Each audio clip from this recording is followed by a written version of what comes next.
Hello అండి, welcome back to my channel. ఎలా ఉన్నారు మీరందరూ? నేనైతే చాలా బాగున్నాను. అండ్ నేను వచ్చేసాను. మీరు ఎప్పటి నుంచో అడుగుతున్నా, ఇల్లు తీసుకున్నామని తెలిసినప్పటి నుంచి ఎన్ని కామెంట్స్ వచ్చాయంటే లైక్ మన ఛానల్లోనే ఎక్కువ అడిగిన క్వశ్చన్ అయిపోయింది ఇది. సో ఎక్కడ తీసుకున్నారు, ఎంతకు తీసుకున్నారు, మేము కూడా చూస్తున్నాము, ఎలా తీసుకున్నారు అన్ని అడుగుతున్నారు. సో వీలైనంత వరకు నేను డీటెయిల్స్ చెప్దామని ఈ వీడియోతో వచ్చేసాను. లైక్ ఇది ఒక చిట్ చాట్ వీడియో లాగా ఉంటుంది. సో కొంచెం లాంగ్ అవ్వచ్చు, లైక్ డీటెయిల్డ్గా చెప్దాం అనుకుంటున్నాను. సో ఇంకా లేట్ చేయకుండా let's get started. So first నుంచి వెళ్దాం. సో మీరు మన ఛానల్ చూస్తుంటే కనుక మీలో చాలా మందికి తెలిసే ఉంటుంది మేము ఇల్లు వెతుకుతున్నాం అన్న విషయం. లైక్ అరౌండ్ 2 to 3 years నుంచి వెతుకుతున్నాము. లైక్ సీరియస్గా అయితే ఒక 6-7 months నుంచి చాలా సీరియస్గా వెతుకుతున్నాం. అంటే ప్రతి వారం వెళ్ళి ఖాళీ దొరికినప్పుడల్లా వెళ్ళి రోజంతా చూస్తూ అలా వెతుకుతున్నాం. లైక్ ఇల్లు అన్నది ఒక ఎవరికైనా చిన్నదో పెద్దదో ఒక సొంత ఇల్లు ఉండాలి అన్న కోరుకుంటారు కదా. అండ్ పిల్లలు కొంచెం చిన్నగా ఉన్నప్పుడే మనం కొనుక్కుంటే అవుతుంది. అండ్ ఇది కూడా అంటే ఇప్పుడు నేను చెప్పేవన్నీ కూడా ఇల్లు కొనడానికి వీటన్నిటికి సెట్ ఆఫ్ రూల్స్ కానీ ఫార్ములా కానీ ఉండదు. అంటే ఇల్లు తీసుకుంటేనే కరెక్ట్ అని ఎక్కడ ఉండదు. సో ఫ్యామిలీ టు ఫ్యామిలీ మారిపోతుంది. బట్ మన చిన్నప్పటి నుంచి మనం పెరిగిన వాతావరణం ఎలా ఉంటుందంటే అట్లీస్ట్ ఒక సొంత ఇల్లు ఉంటే ఇంకా అది ఫస్ట్ ప్రైమరీ గోల్ లాగా, దాని తర్వాత మిగిలినవన్నీ అన్న మెంటాలిటీతోనే ఉంటారు. బట్ ఇప్పుడు నేను చూసినప్పుడు చాలా నేను రీసెర్చ్ చేశాను నిజంగానే. సో ఇల్లు అన్నది ఎక్కడ తీసుకుంటున్నాము, ఎంతకు తీసుకుంటున్నాము, తర్వాత అమ్మితే ప్రాఫిట్ అప్రిషియేషన్ ఎంత వస్తుంది, అలా బోల్డ్ అనే ఫ్యాక్టర్స్ ఉంటాయి. బట్ సింపుల్ టర్మ్స్లో చెప్పాలి అంటే ఒక సొంత ఇల్లు ఉంటే ఎంతైనా హాయిగా ఉంటుంది. లైక్ ఓకే మనకంటే ఒక ప్లేస్ ఉంది అన్న ఫీలింగే బాగుంటుంది కదా. అండ్ నేను ఇప్పుడు చెప్పేవన్నీ కూడా చెప్పాను కదా. సో ఇల్లు ఫార్ములా ఏమి ఉండదు. సో ఒక్కొక్కరి లైఫ్లో ఒక్కొక్కల థాట్ ప్రాసెస్, ఒక్కొక్కల ఆలోచనలు ఎక్సెట్రా బట్టి మారిపోతూ ఉంటాయి. మా విషయం వరకు మేము చెప్తాం. సో మాకైతే ఎప్పటి నుంచో లైక్ ఒక సొంత ఇల్లు చిన్నగా ఉన్నా సరే ఓకే, కానీ ఒక ఇల్లు ఉంటే బాగుంటుంది అండ్ అన్వి కొంచెం చిన్నగా ఉన్నప్పుడే తీసుకుంటే బాగుంటుంది అని మాకు ఎప్పటి నుంచో ఉండింది. సో అందుకనే మేము వెతికాం. అలా వెతకడం స్టార్ట్ చేసినప్పుడు మాకు వచ్చిన ఫస్ట్ క్వశ్చన్, ఫ్లాట్ తీసుకుందామా, ఇండివిజువల్ హౌస్ తీసుకుందామా అని. సో అంటే నేను ఇలా చెప్పేవి మీరు ఎంతమంది రిలేట్ చేసుకోగలుగుతున్నారు అనేది నాకు కామెంట్ సెక్షన్లో తప్పకుండా చెప్పండి. సో మా లైఫ్లో జరిగింది నేను మీతో షేర్ చేస్తున్నాను. సో ఫ్లాట్ తీసుకుందామా ఆర్ ఇండివిజువల్ హౌస్ తీసుకుందామా అన్నదానికి బేసిక్ ఆన్సర్ ఇండివిజువల్ హౌస్ మంచిది. ఎందుకంటే అది ఇండివిజువల్ హౌస్ తీసుకుంటే మనకి స్థలం కూడా వస్తుంది. అండ్ ఎన్ని సంవత్సరాలు ఉన్నా సరే దాని తర్వాత దాని వాల్యూ పెరుగుతూనే ఉంటుంది, కానీ తగ్గే ఆప్షన్ లేదు. So individual house is always best.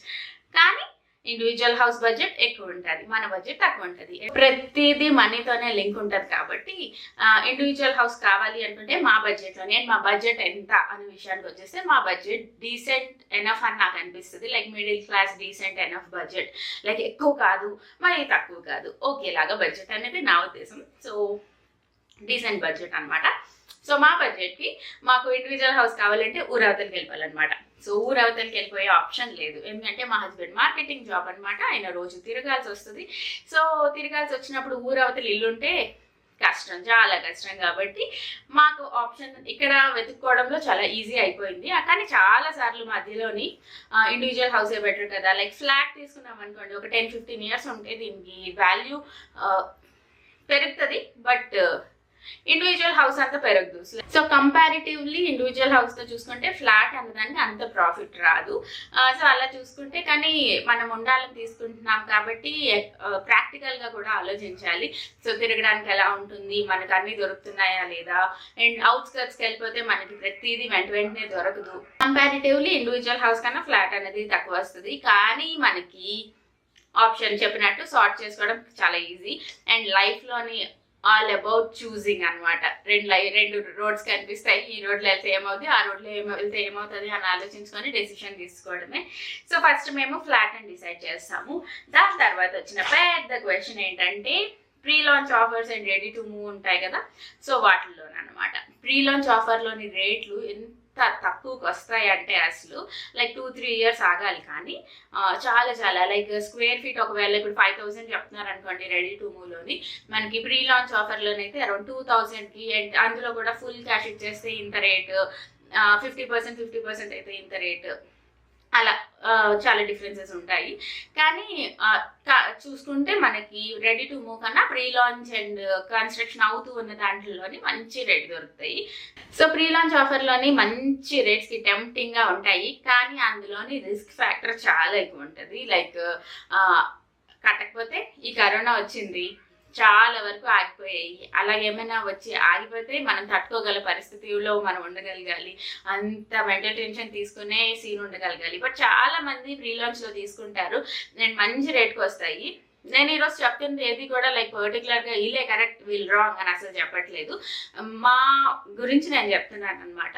అంటే మీలో కూడా చాలా మంది ప్రీ లాంచ్లో తీసుకున్న వాళ్ళు ఉంటారు, ఇండివిజువల్ హౌసెస్ తీసుకున్న వాళ్ళు ఉంటారు, అండ్ బోల్డ్ అంత మంది చూస్తూ ఉంటారు. కాబట్టి నేను ముందే క్లారిఫై చేస్తున్నాను, లైక్ ఇది నేను చేసిందే కరెక్ట్ అని నేను అసలు చెప్పట్లేదు, నేను ఏం చేశాను అనేదే నేను మీకు చెప్తున్నాను అనమాట. సో ప్రీ లాంచ్లో చాలా బాగా వస్తుంది, కానీ రిస్క్ ఫ్యాక్టర్ చాలా ఎక్కువ అండ్ మేమంత మెంటల్ టెన్షన్ తీసుకోలేము.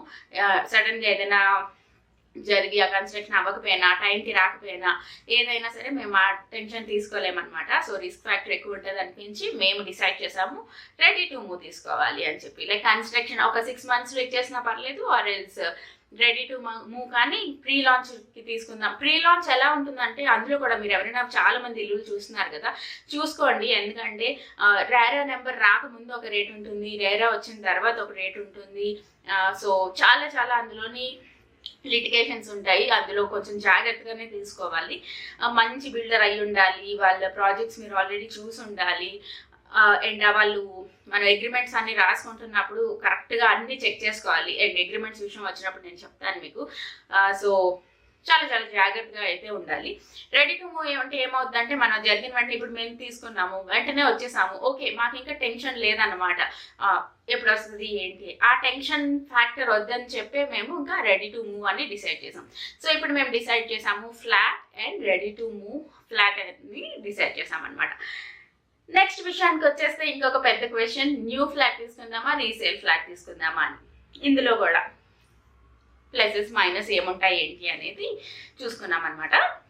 కొత్త బిల్డింగ్ అయితే అంటే చాలా మందికి ఉంటుంది, కొత్త ఇల్లు అయి ఉండాలి, ఎవరు వాడి ఉండకూడదు, ఫస్ట్ మేమే వాడాలి, అలా కూడా చాలా మందికి థాట్ ప్రాసెస్ ఉంటుంది. సో మాకు అలాగా ఏం ప్రాబ్లం లేదు కాబట్టి మేము రీసేల్ ఫ్లాట్ అయినా సరే ఓకే అని చెప్పి వెతకడం స్టార్ట్ చేసాము. అండ్ రేట్ కూడా చాలా వరకు మనకి డిఫరెన్సెస్ తెలుస్తుంది. అందులోని స్క్వేర్ ఫీట్ కింద న్యూ ఫ్లాట్ అయితే లైక్ బిల్డర్స్ దగ్గర తీసుకుంటున్నప్పుడు ఇంత స్క్వేర్ ఫీట్ ఇంత ఉంటుంది, ప్లస్ ఎమ్యూనిటీస్ ఇంత ఛార్జ్ చేస్తారు, ప్లస్ జిఎస్టీ ఇంత ఉంటుంది, రిజిస్ట్రేషన్ ఛార్జెస్ అలా ఎక్కువైపోతుంది. అండ్ న్యూ ఫ్లాట్స్ ఎక్కువగా అన్ఫర్నిష్డే ఉంటాయి కాబట్టి ఫర్నిచర్ కూడా చేయించుకోవాలి. అలా చూసుకుంటే మనకి బడ్జెట్ అనేది కొంచెం ఎక్కువైపోతుంది. అక్కడే మనం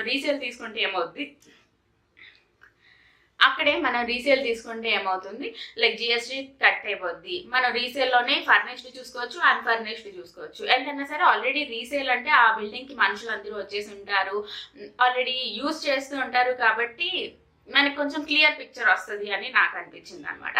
సో దాని తర్వాత మేము రీసేల్ అయినా సరే ఓకే, న్యూ అయినా ఓకే అని డిసైడ్ చేసాం. దాని తర్వాత వచ్చిన పెద్ద సమస్య కాదు, దాని తర్వాత వచ్చిన నెక్స్ట్ క్వశ్చన్ మాకు ఏంటంటే ఫర్నిష్డ్ తీసుకుంటే బెటరా, అన్ఫర్నిష్డ్ తీసుకుంటే బెటర్. సో ఇందులో కూడా సేమ్ ఇందాక చెప్పినట్టు ఇందులో కొన్ని ప్లస్లు ఉంటాయి, ఇందులో కొన్ని ప్లస్లు ఉంటాయి, మనకి ఏ ప్లస్ కావాలని మనం ఆలోచించుకోవడమే. సో ఫర్నిష్డ్ విషయానికి వచ్చేస్తే ఎవరో ఎక్కువ ఇష్టం వచ్చినట్టు మనం ఉండాలి, మనకి నచ్చితే ఓకే, కానీ కస్టమైజబుల్ కాదనమాట. ఒకవేళ అన్ఫర్నిష్డ్ తీసుకుంటే మనకి నచ్చిన కలర్స్ వేసుకోవచ్చు, నచ్చినట్టు డ్రావర్స్ పెట్టుకోవచ్చు, నచ్చిన తలుపులు పెట్టుకోవచ్చు, కలర్స్ పెట్టుకోవచ్చు, పెయింట్లు వేయించుకోవచ్చు, సీలింగ్ చేయించుకోవచ్చు, అన్నీ చేయించుకోవచ్చు. కానీ అన్ని చేయించుకుంటే బోల్డెన్ డబ్బులు కూడా అవుతాయి నెక్స్ట్ విషయం. సో అంటే ఎక్కువ మందికి ఉంటుంది లైక్ ప్రతిదీ మనం ఓన్గా సొంత ఇల్లు అంటే కలర్తో పాటు, పెయింట్తో పాటు, స్టిక్కర్తో పాటు మనమే చేయించుకోవాలి అలా ఉంటుంది. బట్ మా ఇంట్లో నాకు మా హస్బెండ్కి మెయిన్గా ఫర్నిష్డ్ ఫ్లాట్ దొరికేస్తే అమ్మయ్య అనుకునే వాళ్ళం. ఎందుకంటే చాలా అది హెల్ లాట్ ఆఫ్ వర్క్ అంటారు కదా, చాలా చాలా పని ఉంటుందండి ఫర్నిచర్ అంతా చేయించుకోవాలంటే. ఇప్పుడు అక్క వాళ్ళు చేయించుకుంటున్నారు కదా, అక్క అదే అనింది అనమాట. సో అక్క వాళ్ళు బాగా తిరుగుతారు, కష్టపడతారు, రీసెర్చ్ చేస్తారు, అండ్ ప్రతిదీ అంటే చూసి జాగ్రత్తగా తీసుకుంటారు. వాళ్ళే అన్నారంటే నేను అనుకున్నాను ఓకే నా డెసిషన్ కరెక్టే అని. సో ఇది కూడా ఫ్యామిలీ టు ఫ్యామిలీ మారిపోద్ది. చాలా మంది ఇష్టంగా ప్రతిదీ ఈ లైట్ ఎక్కడ దొరుకుతుంది, కలర్ ఎక్కడ దొరుకుతుంది, ఈ స్క్రూ ఎక్కడ దొరుకుతుంది, హ్యాండిల్ ఎక్కడ దొరుకుతుంది అని కూడా మంచిగా వెతుక్కొని తెచ్చుకొని చేయించుకుంటారు, ప్రేమగా చేయించుకుంటారు. కానీ దానికి చాలా ఓపిక ఉండాలి అండ్ ప్రతిదీ తెలిసి ఉండాలి. మాకు అంత సీన్ అస్సలు లేదు. నాకు ఎప్పుడు అనిపించేది ఫుల్లీ ఫర్నిష్డ్ హోమ్ తీసేసుకోవాలి, నేనైతే ఎప్పటికీ ఫర్నిచర్ చేయించుకోలేను. అది ఎంత బడ్జెట్ అన్న విషయం పక్కన పెట్టేస్తే దానికి కొంచెం కళాపోషణ ఉండాలి. ఆ కళాపోషణ నాకు లేదని నాకు తెలుసు కాబట్టి సో మేము డిసైడ్ అయ్యాము ఫర్నిష్డ్ హోమ్ రీసేల్ దొరికేస్తే హ్యాపీ, అసలు అలా బట్టలు పెట్టుకొని వెళ్ళిపోవాలి అనేది నాకు ఎప్పటి నుంచో ఉంది. సో మా హస్బెండ్ కూడా అంతే. సో మా ఇద్దరికి అదే ఇష్టం అనమాట. సో ఇప్పుడు మనం డిసైడ్ చేసాము రీసేల్ అయినా పర్లేదు, ఫర్నిష్డ్ ఆర్ అన్ఫర్నిష్డ్ కానీ రెడీ టు మూవ్ అయి ఉండాలి అండ్ కొంచెం సిటీలోనే ఉండాలి అని చెప్పి మేము ఆలోచించామన్నమాట. ఇంత చెప్తున్నావు, ఎక్కడ తీసుకున్నావు, ఎంత తీసుకున్నావు చెప్పు అని క్వశ్చన్ వచ్చిందా మీకు? సో చెప్పేస్తాను. ఆల్రెడీ చెప్పినట్టు కరెక్ట్ అడ్రస్ అయితే చెప్పలేను, కానీ లైక్ మేము తీసుకునేది నిజాంపేట్, మియాపూర్ ఏరియా సరౌండింగ్స్ అనమాట. ఆ ఏరియాస్లోని. సో నిజాంపేట్, మియాపూర్ దగ్గరలోని. లైక్ మా ఇల్లు మెట్రో స్టేషన్ నుంచి కూడా ఒక 3 కిలోమీటర్స్ లోపలే ఉంటుంది. సో అలా మీరు సెర్చ్ చేసుకున్నా సరే మీకు ఈజీగా తెలిసిపోద్ది రేట్ ఎంత ఏంటి అనేది. మేము ఇల్లు ఎత్తుకుతున్నప్పుడు మేము లైక్ మ్యాజిక్ బ్రిక్స్ అవ్వచ్చు, 99 acres, housing.com, ఫేస్బుక్ పేజీలు అండ్ అన్నీ వెతికాము చక్కగా. రోజంతా అదే పని. ఇప్పుడు టెక్నాలజీ బాగా పెరిగిన తర్వాత మనందరం యూట్యూబ్ ఎక్కువ చూస్తున్న తర్వాత ఇంకొక అడ్వాంటేజ్ ఏంటంటే కొన్ని జెన్యూన్ యూట్యూబ్ ఛానల్స్ కూడా ఉన్నాయండి. లైక్ రీసేల్ ఫ్లాట్స్, మెయిన్గా రీసేల్ అనే కాదు, ఆల్మోస్ట్ అన్ని మంచి ప్రాజెక్ట్స్, మంచి డీల్స్ అనేవి యూట్యూబ్ ఛానల్స్ పెడుతున్నారు. యూట్యూబ్ ఛానల్స్ గురించి క్లియర్గా నేమ్స్ అన్నీ నేను ఎందుకు చెప్పలేకపోతున్నానంటే చాలా వరకు ఫేక్ కూడా ఉంటాయి.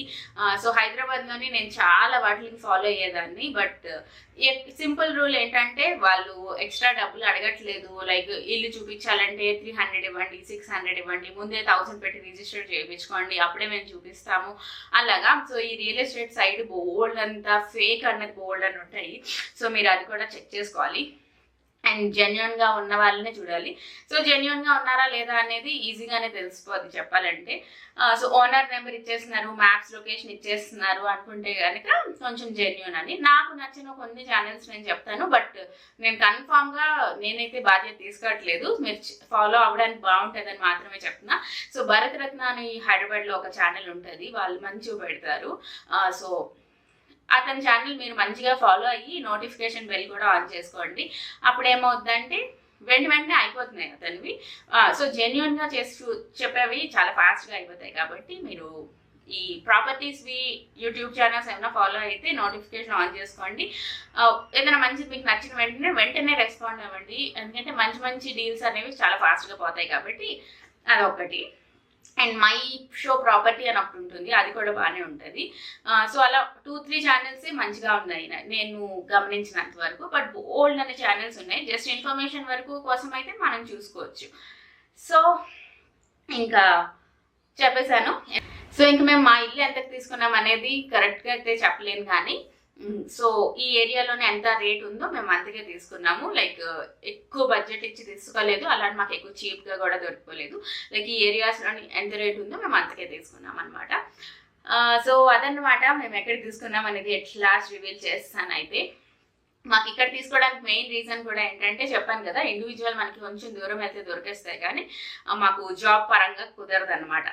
దాని తర్వాత ఇంకా ఏరియా మేము ముందు మోతీనగర్లో ఉండేవాళ్ళం. అక్కడ అంటే అమీర్పేట్, ఎస్ఆర్ నగర్ అటువైపు అంతా ఉన్నాం. సో అక్కడ నుంచి దగ్గర లొకేషన్స్ అనేవి మాకు ఈ నిజాంపేట ఇక్కడే కొంచెం బడ్జెట్ ఓకే పర్లేదు, మేము బేర్ చేసుకోగలం అన్నట్టు ఉన్నాయి. అండ్ బడ్జెట్ విషయానికి కూడా వచ్చేస్తే మాకు ఎక్కువ బడ్జెట్ తీసుకుని, అంటే కొంతమంది ఉంటారు ఒక్కసారి ఇల్లు కొనుక్కున్నాం కదా కొంచెం కష్టమైనా సరే ఎక్కువ పెట్టి కొనేసుకోవాలి, దాని తర్వాత మెల్లిమెల్లిగా తీర్చుకోవచ్చు అనుకుంటారు. కొంతమంది వీళ్ళనంత ఎంత సీన్ ఉందో అందుకే తీసుకొని హ్యాపీగా ఉందామని ఉంటుంది. మేము సెకండ్ కేటగిరీ అనమాట. అందుకనే మా వరకు మాకు ఎంత సరిపోద్ది ఏంటి అనేది దాన్ని బట్టి మేము తీసుకున్నాము. సో అదన్నమాట. ఇంకా ఏమడిగారు, ఇంకా మా ఇల్లు మేము ఎలా తీసుకున్నాం అనేది చెప్పలేదు కదా. 3 years ఆల్మోస్ట్ అయిపోయింది. అండ్ సీరియస్గా ఎవ్రీ వీక్ తిరుగుతూ ఒక 6 months అయిపోయింది. ఇంకా విరక్తి వచ్చింది, లైక్ ఫెడప్ అంటారు కదా, అంత ఫెడప్ అయిపోయాము. అబ్బా ఇంకా అవసరమా ఇల్లు, చూసుకొని ఒక మంచి రెంట్ హౌస్కి వెళ్ళిపోదాము, ఇంకా పడలేము, ఇంకా వెతకలేము, ఇంకా సెట్ అవ్వట్లేదు అనే ఫ్రస్ట్రేషన్కి వచ్చాము. అండ్ నేను మా ఆయన ఎలా అంటే ఇద్దరం ఈ విషయంలోని మరీ ఒక్కలానే ఆలోచిస్తాము. ఇంకా నేను కొంచెం పర్లేదు చెప్పాలంటే. సో ఫెడప్ అయిపోయాము. ఇంకా ఎలా అయిపోయామంటే ఇంకా రెంట్ హౌస్కి వెళ్ళిపోదాం, లేకపోతే దూరమైనా వెళ్ళిపోదాం, ఫర్నిచర్ లేకపోయినా ఓకే, ఊరవతలకైనా వెళ్ళిపోదాం లాగా మెంటల్ స్టేటస్ అయిపోయింది అనమాట. అలానే మేము చూస్తూ ఏదో యూట్యూబ్ ఛానల్లోనే ఒక పెంట్ హౌస్ చూసాం. లైక్ పెంట్ హౌస్ కూడా ఓకే అన్న స్థితికి వెళ్ళిపోయాం అనమాట. పెంట్ హౌస్ బాగుంటుంది, నాకు మా ఆయనకి ఇద్దరికి ఇష్టం పెంట్ హౌస్. ఎందుకంటే ప్రైవసీ ఉంటుంది, బయట స్పేస్ ఉంటుంది, మొక్కలు ఏమైనా పెంచుకోవడానికి, ఆ పిల్లలు ఆడుకోవడానికి, నారు పెట్టుకోవడానికి, అన్నిటికి బయట ప్లేస్ అంతా బాగుంటుంది కదా, అలా అన్నీ బాగుంటాయి. బట్ మెయిన్ ప్రాబ్లం ఏంటంటే వేడి, చాలా వేడి ఉంటుంది పెంట్ హౌసెస్లోని. సో అదొక్కటే వేడి అన్నది విషయం తీసేస్తే మిగిలినవన్నీ నాకు కూడా ఇష్టం. అలా చూసుకొని సరే ఒక పెంట్ హౌస్ చూద్దామని చెప్పి వెళ్ళామన్నమాట. చాలా బాగుంది అది కూడా. అంటే ఇల్లు ఇవన్నీ ఎవరికి ఎక్కడ ప్రాప్తం అయితే అక్కడే జరుగుతాయి, అక్కడే ఉంటాయి. సో నేను ఎక్కువగా ఇలాంటివి నమ్మను. లైక్ ఏమంటారు, ఫేట్, డెస్టినీ, వీటన్నిటికన్నా నేను ఎక్కువ మాట్లాడను. అలా కూడా మీకు నా ఛానల్లో నా గురించి తెలిసిన వారికి తెలుస్తుంది. బట్ ఇంటి విషయానికి వచ్చేసరికి నేను కూడా కొంచెం అనిపించింది, ఓకే మనకి ఎక్కడ రాసి పెట్టుంటే మనకి అక్కడే దొరుకుతుంది, అంతే, మన చేతుల్లో ఏం లేదు. అయిపోవాలి అనుకుంటే టక్కన అయిపోద్ది, ఇంకా టైం రాలేదు అంటే మాత్రం ఎంత గింజుకున్నా అవ్వదు అనమాట.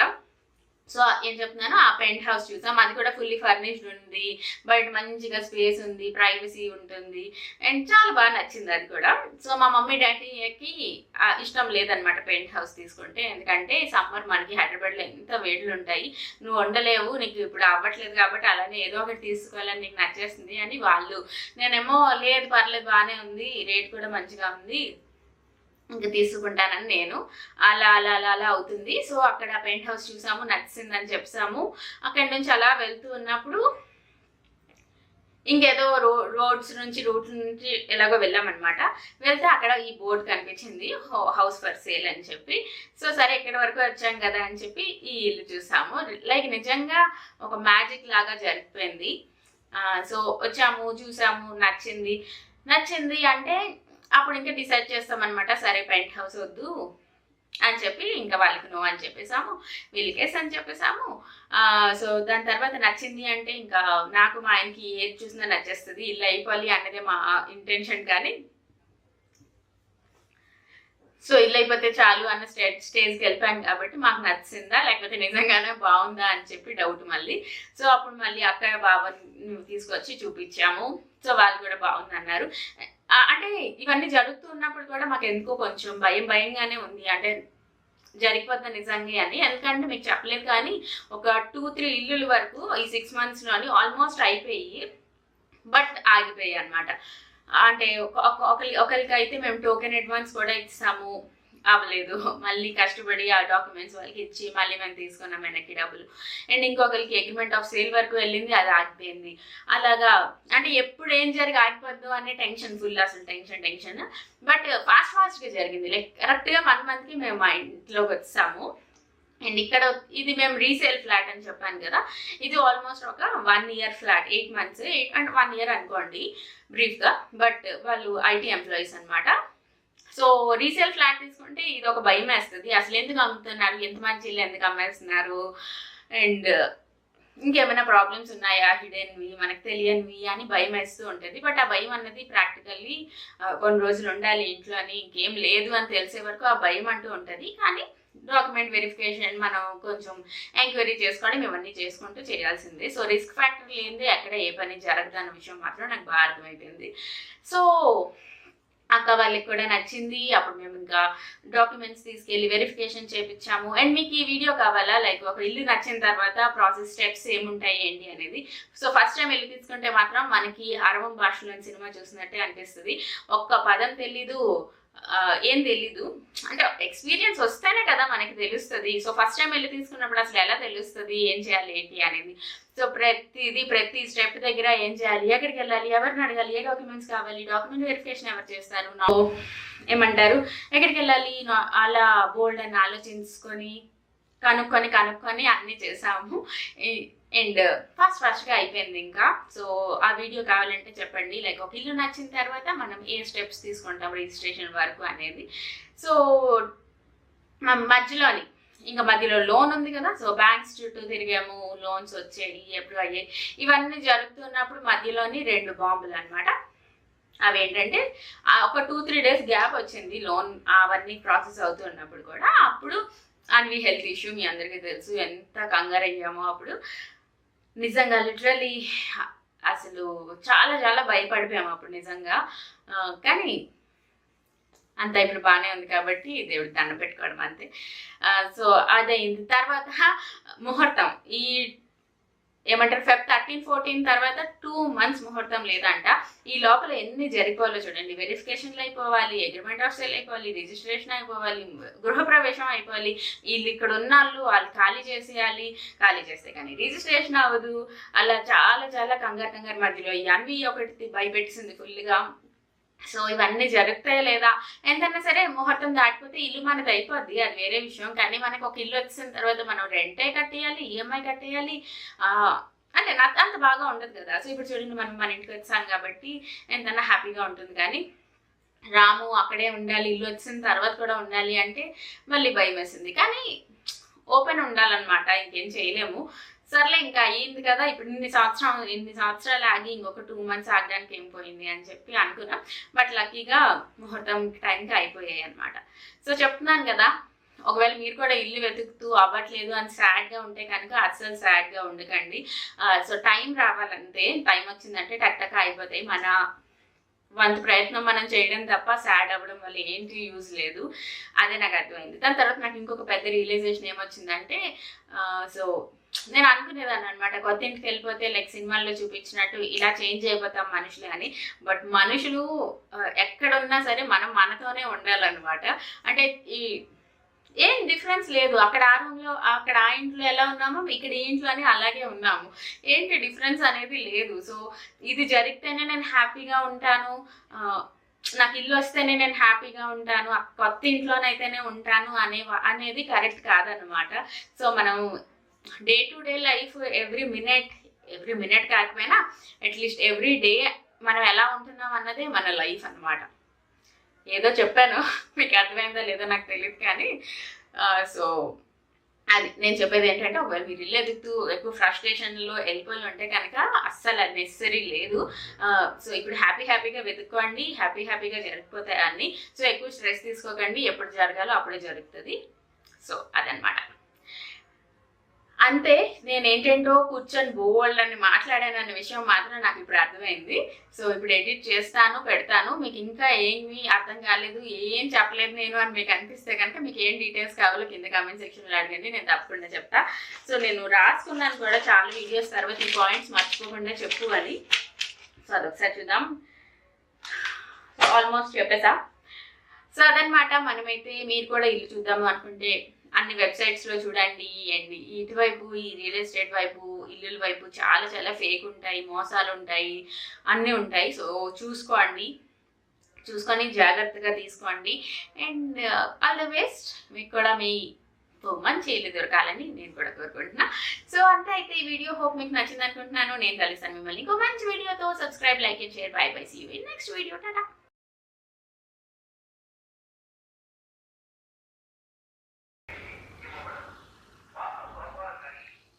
బాబు సోఫాలు మాకేం రిపేర్ లేదురా బాబు.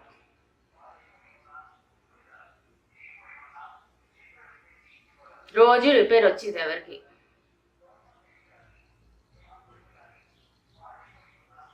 దివాన్ కూడా పాడవద్దు.